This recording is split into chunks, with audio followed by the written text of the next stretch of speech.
My husband threw red wine in my face before 300 executives, seconds after his mistress called me a useless housewife.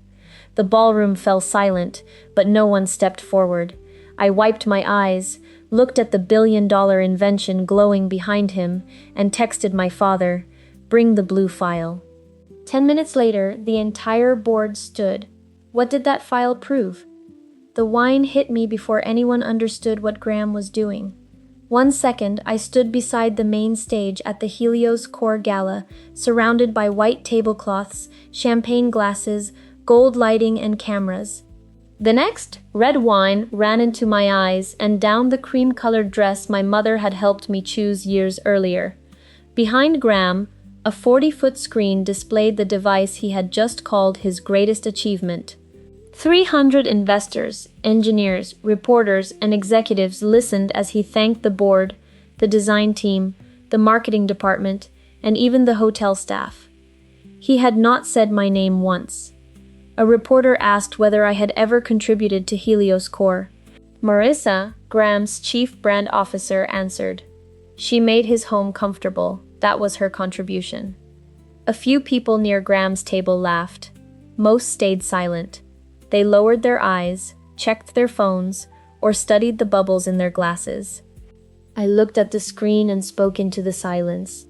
The adaptive optical lattice on that screen began in my laboratory. The patents are mine.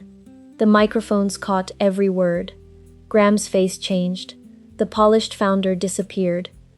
He took the wine glass from Marissa's hand and threw it into my face. "You walked away from science years ago," he said. "Don't steal what I built." Someone gasped. An investor pushed back his chair, but the man beside him caught his sleeve. No one came closer. People often imagine the most dangerous room is one filled with laughter. I learned that night there is something worse. It is a room where decent people see cruelty, then quietly look away. I did not scream. I did not slap him. I accepted a linen handkerchief from a stunned guest and wiped the wine from my eyelids. My hands were steadier than I expected. The humiliation was not new. Only the audience was. For years, Graham had erased me in private. That night, he finally did it in public. I opened my phone and typed 4 words. "Dad, bring the blue file." Marissa laughed and asked whether I had called someone to drive me home. "No," I said. "I called the man whose institute owns the patents your launch depends on." 10 minutes later, the ballroom doors opened. My father entered with the institute's patent attorney and general counsel. One board member recognized them and stood. Then another rose. Chairs moved across the room until the entire board was on its feet. My father did not raise his voice. He did not threaten Graham. He looked at the wine on my dress, placed a blue file before me, and said, "This is your decision." I rested my hand on the cover. Beneath the clear plastic, I saw my oldest research notebook and one line in my mother's handwriting. Before that file became powerful enough to shake a billion-dollar company, it was simply where I kept the drawings I made beside my mother's hospital bed. The hospital room was never truly quiet. Machines clicked and breathed, reminding us that time was moving faster than we wanted. Years earlier, before Helios Core had a name, I worked in an optical lab in Palo Alto. I studied how light could move around heat and flaws without shutting down the system. I pictured traffic finding another street when a bridge closed. I presented that work at a conference on low-energy computing. Graham followed me into the hallway afterward. "That isn't just a research paper," he said. "That's a company." I heard admiration. Later, I understood that he had also heard opportunity. In the beginning, we worked well together. I was cautious. I checked every failure twice and trusted nothing that had not survived testing. Graham moved faster. He could look at a prototype and make investors see a future worth funding. I created the principle. He found the money and the people who could bring it to market. That was real work. He had talent. The problem was that he began to believe commercial talent made him the author of the science. My father noticed the shift first. During dinner, he said Graham kept calling it my design when he meant our work. He's excited, Dad, I said. My father set down his fork. Excitement reveals habits. It doesn't excuse them. I defended my husband because love teaches us to rename warning signs. Ambition became drive. Possessiveness became devotion. Control became concern. Then my mother became ill. Her disease moved quickly. I reduced my hours, then stopped going to the lab. I brushed her hair when her hands shook. I read aloud when she could no longer follow a page. On treatment papers, I wrote notes about heat patterns and signal paths. Some nights, while she slept, I sat beside the window and sketched ways for light to move around damaged regions. Helios core grew beside her bed. Graham brought food and sat with me. One night, he took my hand and said, "Let me carry the work until you're ready." I believed carry meant protect. He began to believe it meant take over. My father had insisted that the institute keep the foundational patents. Graham's company received the commercial license under one condition. I remained the scientific authority over every product built from my work. Graham signed every page. I once thought sacrifice meant setting your life down for a while, then returning to find it where you left it. I did not know someone could begin moving your life into their name while your back was turned. After my mother's funeral, a technology magazine arrived. Graham was on the cover. The headline read, "The Man Who Taught Light to Think." My name was nowhere inside. That was the first time I disappeared. My mistake was believing it would be the last. The magazine stayed on our kitchen counter for 3 days. At first, I told myself it was only one headline. Then a new brochure called me an informal advisor. A recorded interview kept the part where I spoke about marriage, but cut every sentence about the science. Soon after, my account stopped opening the design archive. Each time I asked Graham, he had an explanation. The reporter had simplified it. The board wanted one clear founder story. We would correct everything after the next funding round. The first omission felt careless. The second felt deliberate. After that, I stopped counting. Then Marissa Lane arrived. She came from a large media firm and spoke about Helios Core as though its history were a problem. According to her, the truth was too complicated. Investors needed one face, one voice, and one simple origin story. She created a photograph of Graham sketching the first design on a restaurant napkin. She arranged a magazine spread showing me in our glass house, smiling beside cookbooks and a bowl of lemons. The caption described me as the devoted wife who made room for her husband's genius. I told her I was not standing behind the science. I was the scientist. She smiled. Technical details make people disconnect. I am not a technical detail. Her smile disappeared. Around then, Graham's phone began lighting up after midnight. He kept it face down during dinner. I found a hotel charge for one suite during a trip Marissa had no reason to attend. When I asked him, he did not become angry. That would have been easier. He looked concerned. "You've been away from professional life too long," he said. "You're reading things into everything." For weeks, I wondered whether grief had made me suspicious. Perhaps I was outdated. Perhaps returning would only make people pity me. That was how his cruelty worked. He arranged the facts until I called myself foolish. Then a young data administrator objected to changes in the authorship history. 2 days later, he was dismissed for a cultural mismatch. That was when I understood this was no longer only about my marriage. Erasing someone from history rarely begins by burning the whole book. It begins with a missing name, a deleted sentence, and the claim that silence means consent. Late that night, an email arrived from an address I did not recognize. "They are changing the technical record. I can prove it." The sender asked me to come to an all-night diner in Redwood City. I reached the diner close to midnight. The woman waiting in the corner had not brought me a story. She had brought the history my husband believed he had erased. The woman in the corner introduced herself as Lena Patel. She was a senior systems engineer at Asterion, though I had only seen her name in reports. She did not slide a mysterious flash drive across the table. She opened a laptop and showed me two versions of the same development history. In the first, my account appeared beside the earliest architecture files. In the second, my name was gone. The work had been reassigned to Graham's profile. Then she showed me an email from Marissa. Replace co-invented with inspired by the founder. There were lists of technical videos removed from the archive. There were termination records for employees who had questioned the changes. They didn't just remove your name, Lena said. They reassigned your work to his account. I did not copy anything at the diner.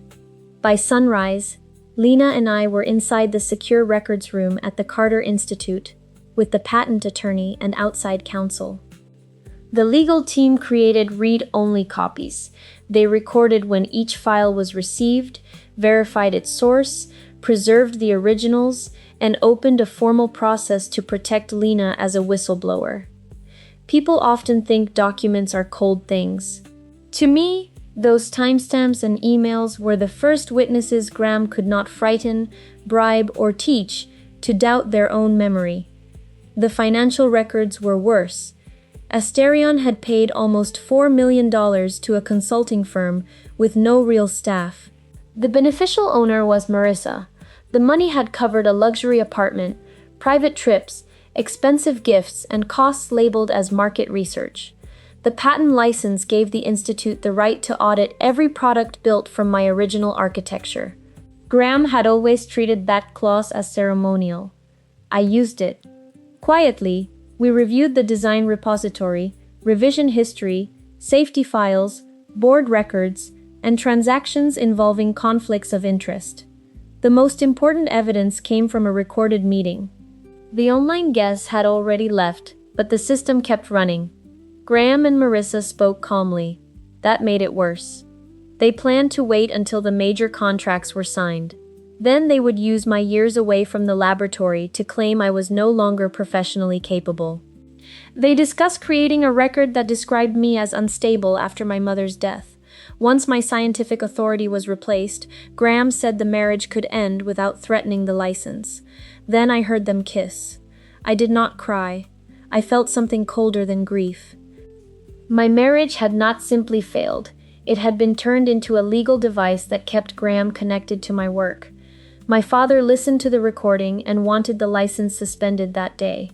If we stop him privately, he'll call it a family dispute, I said. He asked what I wanted. I looked at the gala invitation. Beneath Graham's title, my name appeared in small print. Spouse of the founder. I want him to tell the lie in public, I said. Then I want the truth shown on the same screen. My father agreed to let the gala proceed, but only after setting 3 conditions. The Institute's patent attorney and general counsel would be inside the hotel. Copies of every record would be stored securely, and if Graham became threatening, I was not to face him alone. I agreed. At the time, I still believed public attention would restrain him. In the records room, we assembled the blue file page by page. My original notebook went in first, followed by the dated designs and Graham's email asking permission to use my architecture.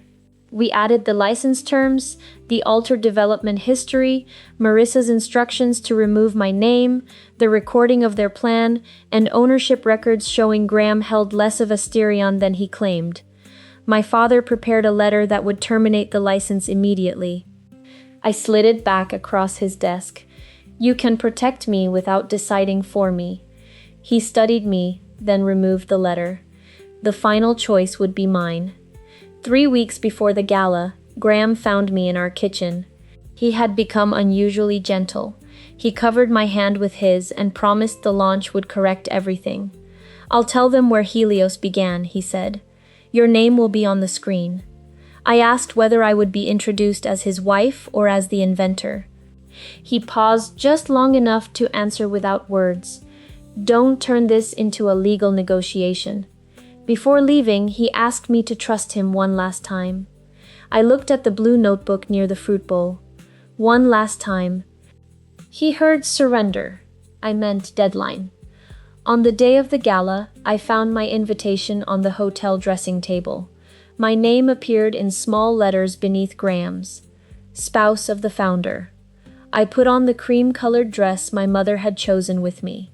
Then I placed a copy of the blue file inside the hotel safe. I was not preparing to destroy Graham. Evidence does not always belong to people seeking revenge. Sometimes it is the only way to protect innocent people from the person holding power over them. I entered the ballroom because I wanted to give my husband one final chance to tell the truth without being forced. From the stage, he thanked the investors, the board, the communications team, the advisors, and even the hotel staff. He thanked everyone who had helped bring Helios Core into the world. Everyone except me. I had spent years waiting for Graham to say my name voluntarily. That night, I understood that recognition you must beg for is not recognition. It is another form of control. When his speech ended, I moved toward the stage. I only intended to ask him to keep his promise. Minutes later, wine was running down my face, and my father was placing the blue file into my hands. My father placed the blue file on the table and looked at the board. "I'm not here to speak for my daughter," he said. "I'm here to make sure none of you speak over her again." Then he stepped back. The patent attorney carried my first notebook to the document camera. Its worn pages appeared on the same screen Graham had used to celebrate himself. My signature and dates from before Asterion existed appeared beside the original optical lattice. In the margin, Graham had written, "May I use this in the startup model?" Next came his email. "I cannot move forward without your written permission. You will be credited as co-inventor and lead scientific development." Graham said an old email did not prove I had created the current product. "You're right," I said. "That is why we brought the revision history." The screen changed. My account had created most of the foundational design. Graham's activity appeared mainly in investor presentations. Later, files under my name had been reassigned to his profile. Then a folder appeared. Authorship Cleanup. Inside were instructions to remove my name from videos, product histories, and internal records. The room became still. The attorney played one part of the recording. "Once the contracts are signed, we replace her scientific authority. Then the marriage can end." We kept the rest private. I would not turn my humiliation into entertainment. Graham seized the microphone. He said I was using my father to take the company because I was jealous of Marissa. I asked the technician to display the ownership chart. The institute controlled the patents. My trust held protective shares. Employees and outside investors owned most of Asterion. Graham held a minority stake. "I am not asking for this company to be handed to me," I said. "I am asking for an independent investigation into what was taken from me and from every employee ordered to lie." The board chair ended the launch. She suspended Graham's financial, personnel, and systems authority. Marissa's access was frozen. A preservation order was issued and an outside forensic team was appointed. No one was arrested, not yet. My father asked whether I wanted the license suspended. I looked toward the engineers near the doors. "Not tonight. Hundreds of people built this company. They should not lose everything because one man believed he owned all of them." I once thought correct authorship was only about dignity. That night, I understood it was also about safety.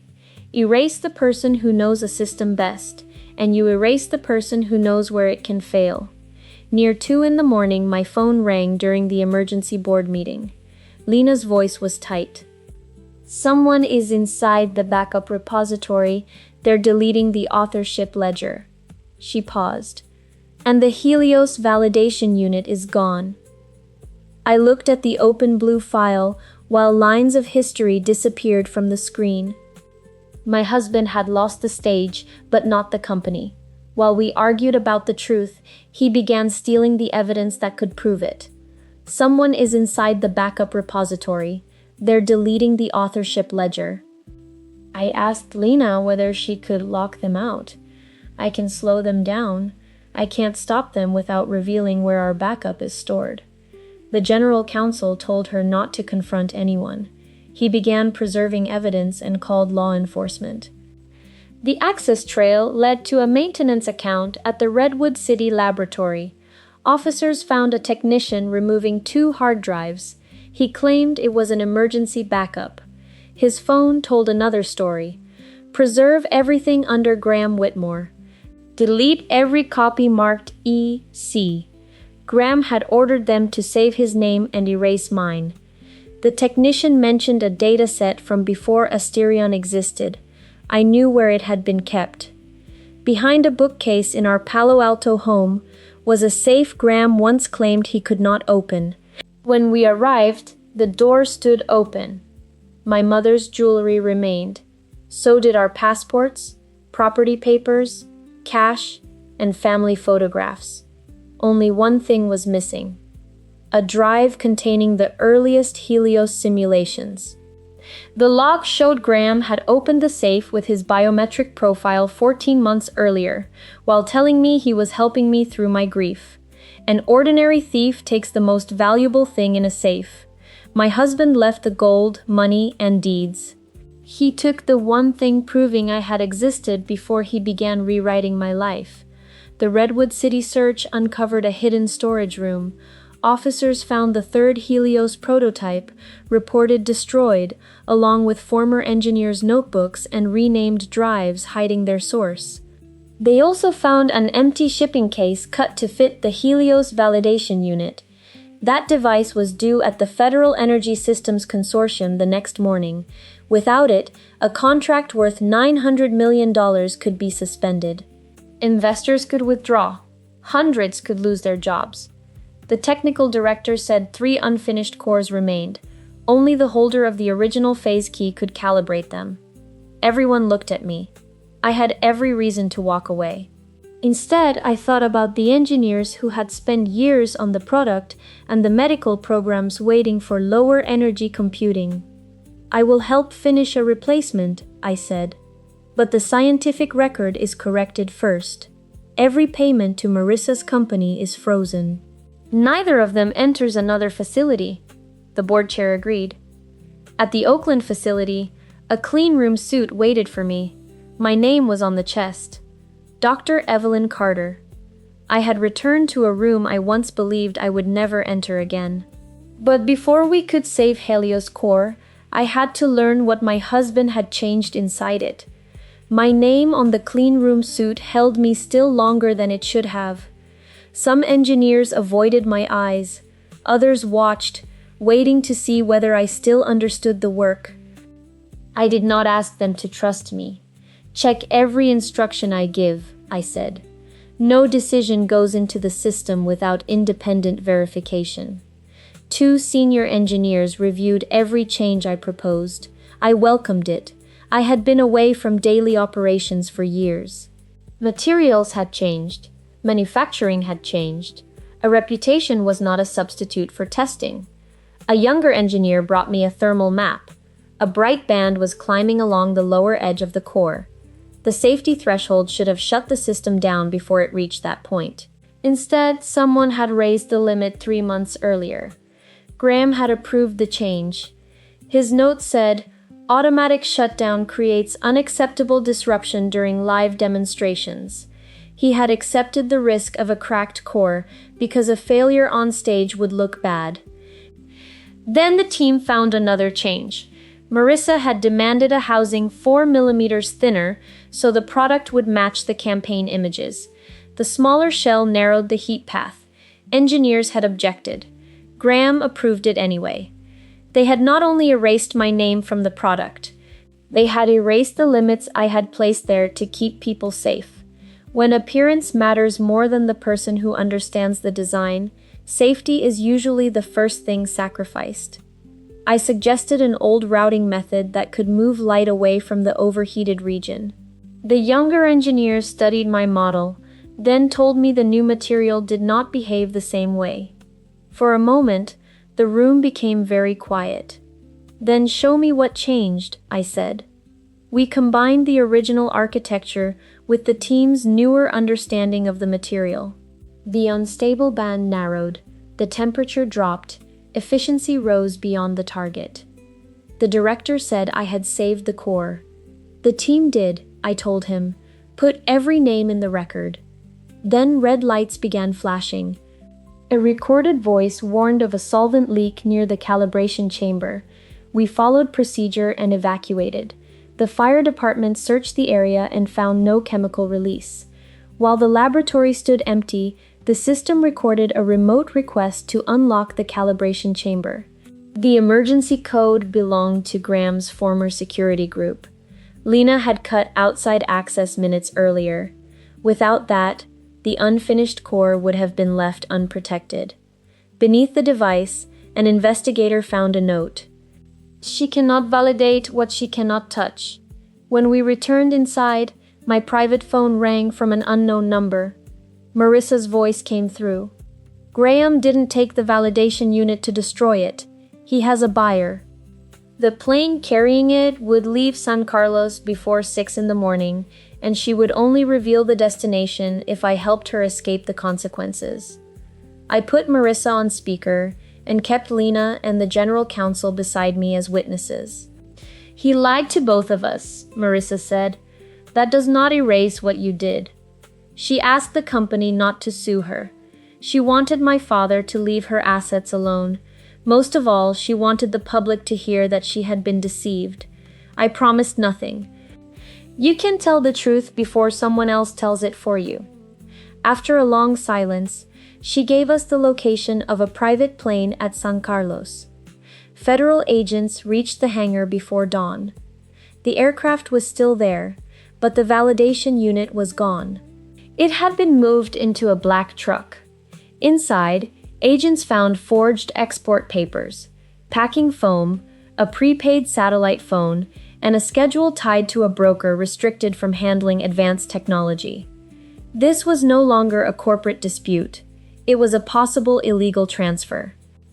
Graham's former assistant then provided a private calendar kept outside the company system. The next meeting was scheduled at a private club in San Francisco. The agents kept me in a secured vehicle nearby and let me listen through a live audio feed. Graham explained that if Helios failed the federal test, investors would panic. The board would accept foreign money to save the company. He would return as chief executive, and the technology would move beyond the institute's license. The company had to appear helpless without him. That was when I understood his plan. He did not want Asterion to succeed. He wanted it to succeed only when he stood at the center. Some people would rather create a disaster than admit the world can continue without them. Then Graham produced a module containing authentication data, taken from our safe. He believed it would activate the stolen unit. The screen rejected it. Live authority required.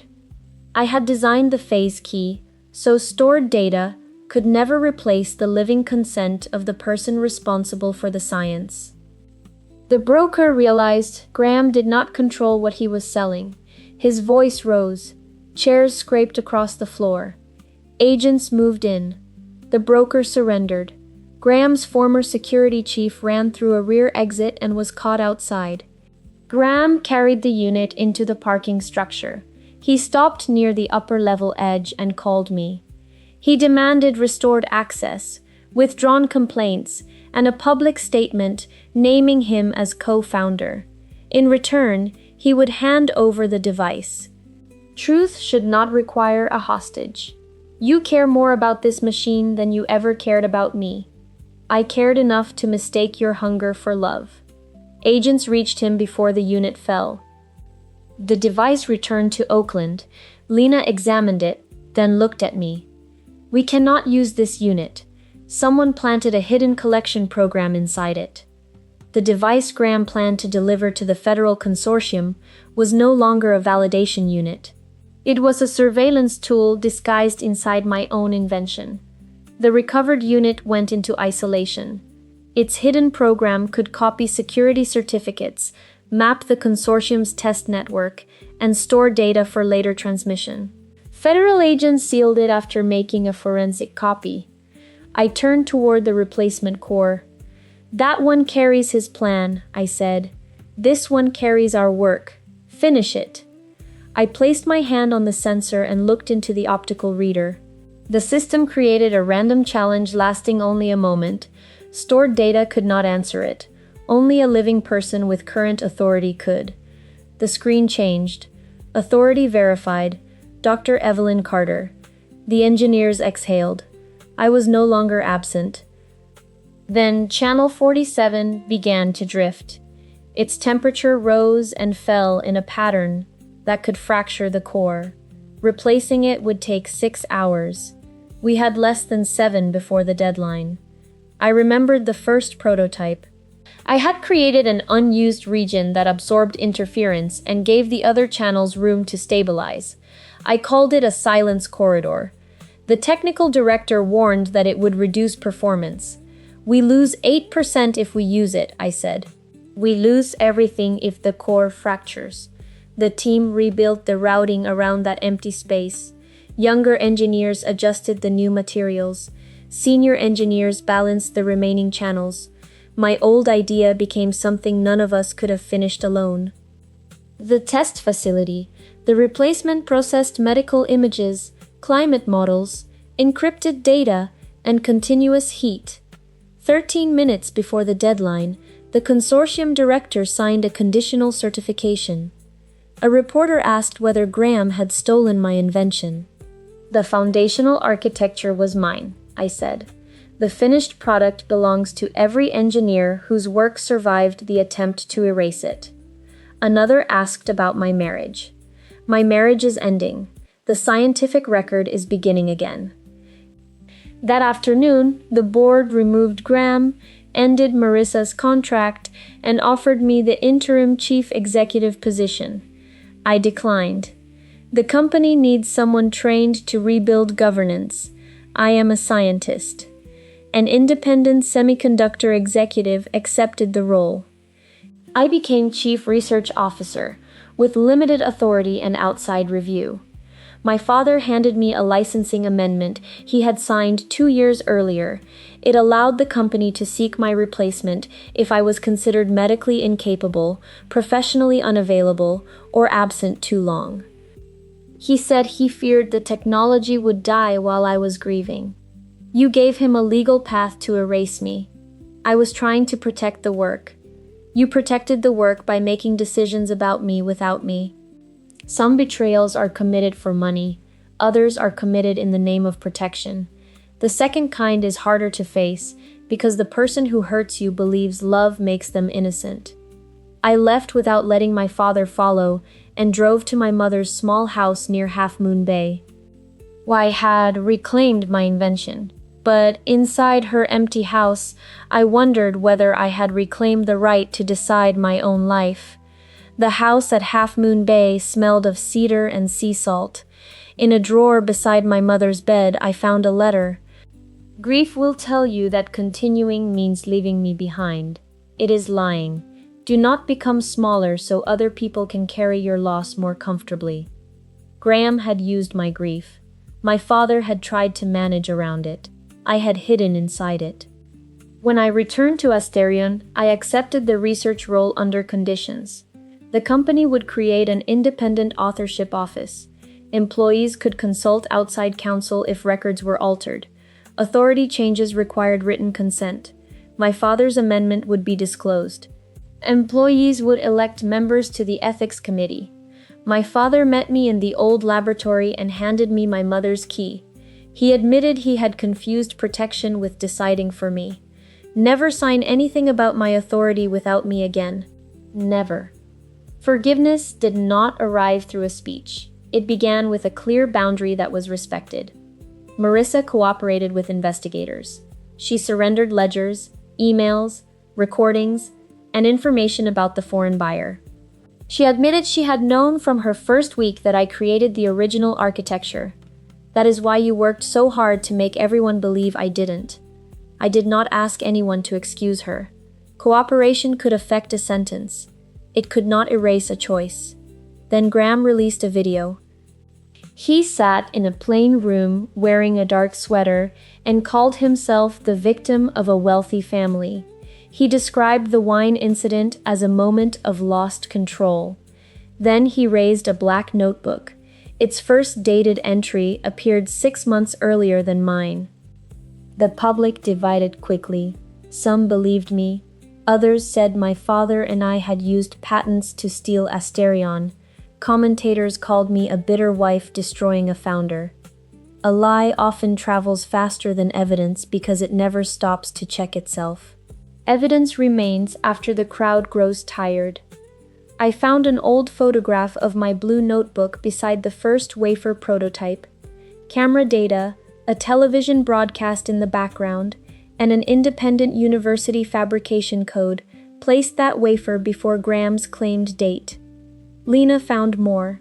The black notebook repeated the label P17 twice, a mistake found only in a private slide I had sent Graham years later. The court ordered him to surrender the notebook. His attorney claimed it had been stolen. That afternoon, a woman from a document restoration company called. She had invoices for aged paper, photographs of blank pages, messages requesting a notebook that looked more than 10 years old, and an image of Graham testing the ink. She agreed to testify. The same day, I received his divorce filing. He wanted my medical records to prove I had once been incapable.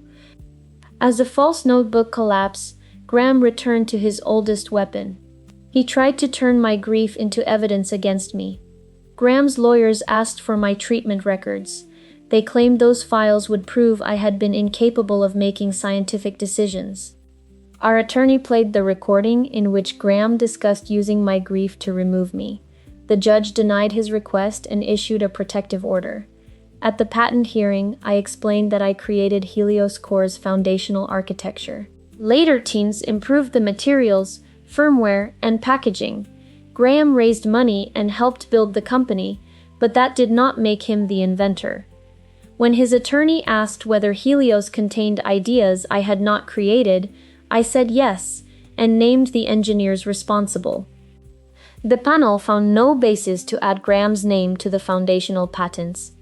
Before trial, he offered a young engineer shares worth $2 million to claim I altered test data. He also threatened the man's family. The messages went to investigators, and Graham's release was revoked. At trial, Marissa admitted she had turned history into a profitable lie. Lena explained the altered records. Other witnesses proved the safety changes, fabricated notebook, attempted transfer, and bribe. Graham still blamed everyone else. The jury convicted him of fraud, obstruction, technology theft, and witness tampering. He received a federal prison sentence, restitution, and restrictions on future executive roles. Marissa received a lesser sentence because she cooperated. She still forfeited assets. In the divorce, the court ruled that my premarital research and patent rights were mine. Our home was sold, and part of Graham's equity went toward restitution. I kept my mother's house, my notebooks, and control over my work. During our final conversation, Graham said, "You won." This was never a competition. He blamed me for not returning sooner. My absence did not make your choices belong to me. 1 year later, Asterion returned to the same hotel. Engineers presented the technology. Safety staff explained the new protections. The screen displayed every contributor's name. My father said, "This is your room."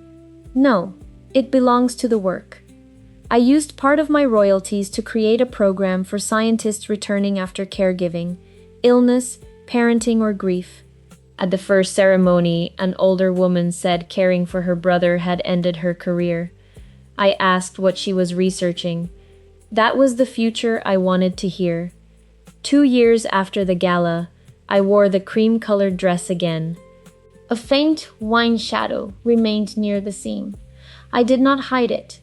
Damage and dignity can live in the same person without becoming the same thing. People ask whether my father saved me. He brought the legal authority I needed, but he could not restore my voice for me. The room stood when he entered. They listened when I stood for myself. My husband threw wine in my face because he believed humiliation could erase my voice. But my name had been on the first design long before he had a stage, a company, or a story to steal. Are you satisfied that I chose justice instead of revenge? In my place, would you have saved the work and innocent employees or ended the license that night? Please share your satisfaction with this ending.